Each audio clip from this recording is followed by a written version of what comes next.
Tonight we're very delighted and very privileged to have someone to review it for us, his impressions.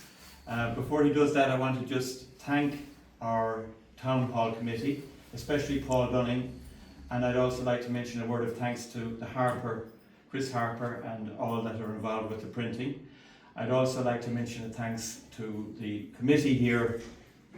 2 years ago I went to the committee and requested this date of this month because there were so many exhibitions in this town hall. It's so popular, so it took that long to get it together. And even this evening, the last final touches, I had neglected to include a photograph by Liam Lyons, which is up there, and it's one you'll all recognise, I'm sure, on the windowsill. It gets pride of place. It was a gift to me when I left the parish in 2006, and I brought it with me to the other parishes, Leenane, Dunmore, Tormakeady, never thinking that I'd be bringing it back again, and it goes back to its wall place again in Carabeg House after this exhibition. And just another little thing I want to mention is the patrician year that was in 1961, and I'll pass this around, you can have a little look at it. That year, some of you are young enough or old enough, whichever way you want to put it, to remember who came to visit Croagh Patrick that year: Princess Grace of Monaco and Princess Rainier. And over the years there have been various commemorative medals produced, and these are just a selection of some of them. There's one of them that includes the 1961 and 461, commemorating the date 1500 years, the 1500th anniversary of St. Patrick's death that year. And I remember in Ballyhon, Castlebar it was. Anyone from Castlebar here? No? There was a pageant that year, and people went to the bother of growing long beards to kind of fit in with it. So I'll let you have a little look at that. Don't hold on to it. Be careful; it has a sharp little pendant on it. If you want to just pass that around for a look, that won't be waiting in the exhibition. And I'm going to hand over now and introduce. Well, he doesn't need really introductions. John Callaghan. He certainly put Westport back on the map. In a recent Times report, he gave the town very positive compliments. And he also has written a book and published a book recently about the place names, Irish place names. We might touch on that as well. In fact, I was approached during the year about an air code for Croagh Patrick, and I know I discussed this with John, and I think myself, John, and the post mistress at the time, or post lady, came down on the side of Glosh Patrick, even though on a map it might be slightly different, but it's associated. So the air code, I've forgotten what it is now, but it has an air code as well, so under the heading or under the air code of Glosh Patrick. Okay, I'll hand over to you. Bought the stick, by the way, just for effect. Thanks, John. Well, as John said, it's really an introduction to the exhibition that I'm going to deliver this evening, and just to give you some background. And I apologise that you're standing, but you'll be able to walk around and view the exhibition very soon. I won't keep you too long. I just wanted to kind of start on a global level and just have the significance of mountains, not just Croagh Patrick, but how fortunate we are to have Croagh Patrick so close to us here, because mountains have long been symbolic of advancing spirituality in many religions. There are pilgrimages that take place all around the world by different religious groups, and they're mentioned more than 500 times in the Bible. So is it any wonder that mountains have a special significance in our faith? God often gave important messages on mountaintops, and I'll just give one or two examples. Mount Ararat in eastern Turkey, where God brought Noah's Ark to its final resting place on dry land. I believe you can only climb Mount Ararat with a permit and in certain groups. So I've never actually climbed it, but I have looked up at it from eastern Turkey, and it's quite a sight. It's a bit like Kilimanjaro with the snow-capped peak on it. Mount Sinai, which is in the Sinai Peninsula in Egypt, is where Moses first encountered God in the burning bush. And it's also known as Mount Horeb, or Jebel Musa to the Arabs. And here the Lord commanded him to lead his chosen people out of Egypt into the land promised to Abraham. Now, St. Catherine's Monastery, officially the Sacred Autonomous Royal Monastery of St. Catherine of the Holy and God-trodden Mount Sinai, which is some mouthful, is a Christian monastery located at the foot of Mount Sinai. And it was built between 548 and 565, and it's the world's oldest continuously inhabited Christian monastery, which reminds me to cue very quickly to a book called Walking the Bible by Bruce Feiler, who's an American Jewish author. And about 24 years ago, he took it upon himself to walk to all the areas in the Holy Land and in the land of Moses and Egypt, where that are mentioned, all of the places that are mentioned in the Bible, the Pentateuch, particularly the 5 books of Moses. And there's one particular little quotation from this book that I'd like to just share with you, and it goes as follows. In the Middle East today, I think it has a particular significance in light of what's happening out there at the moment, and continues to appall us in every way. In the Middle East today, with so much suspicion and hostility, that's very mild, a common interest in the Bible can be an immediate source of kinship, much stronger than nationality, denomination, age or wealth. This is the power of pilgrimage, he says, a willingness to place the spiritual lessons of the past over the political divisions of the present, a desire to connect to a place not for its food or art or golf courses or even beauty, but for its meaning. So I wish to God Mr. Netanyahu and a few more of those would take that on board. But the reason I want to mention this most of all is that there's actually a connection to Croagh, believe it or not, in this.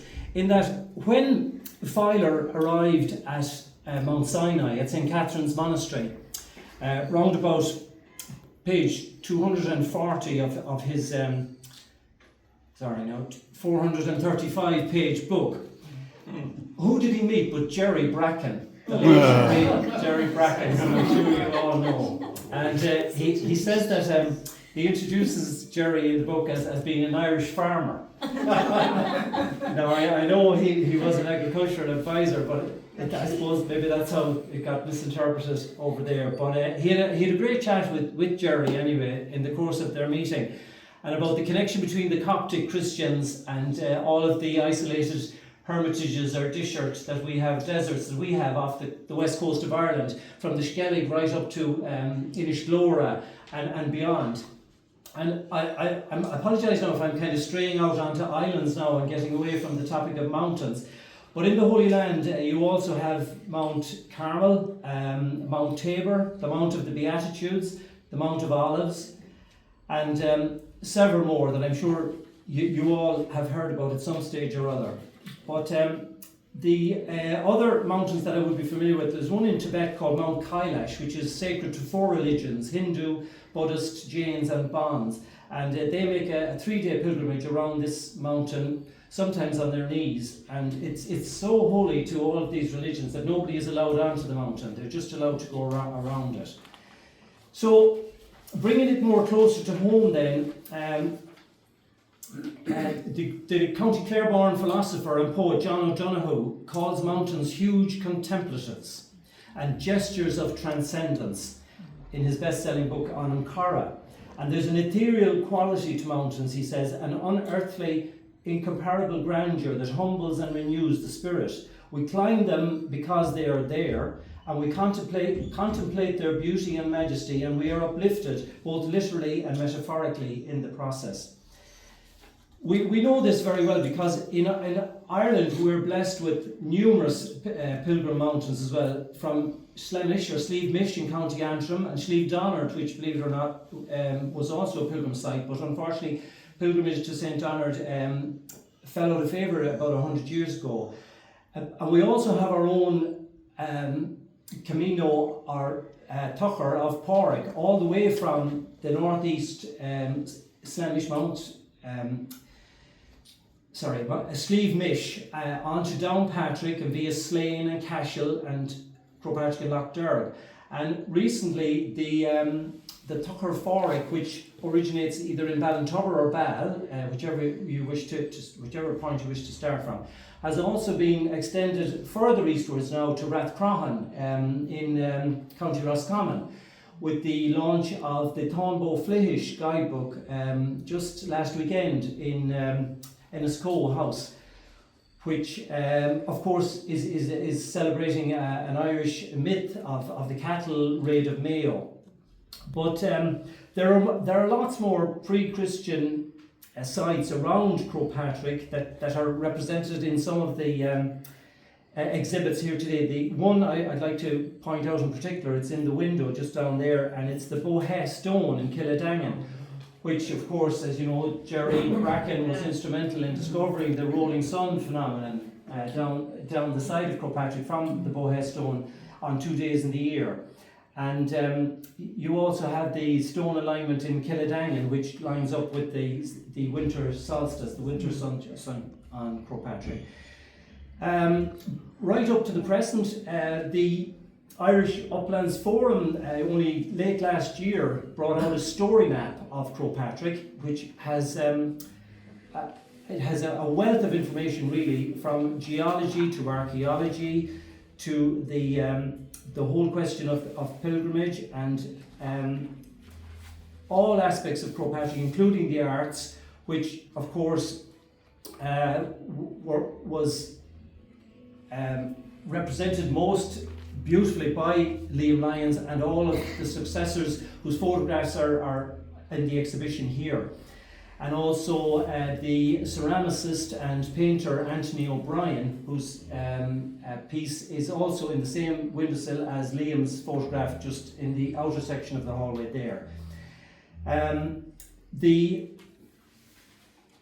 main contribution that I made to the story map on the Irish Uplands Forum website, which you're free to Google, was on the place names, as Father John mentioned, with Glashpatrick and Bealtaline and Mere Mihill, which are all of the townlands around Croagh.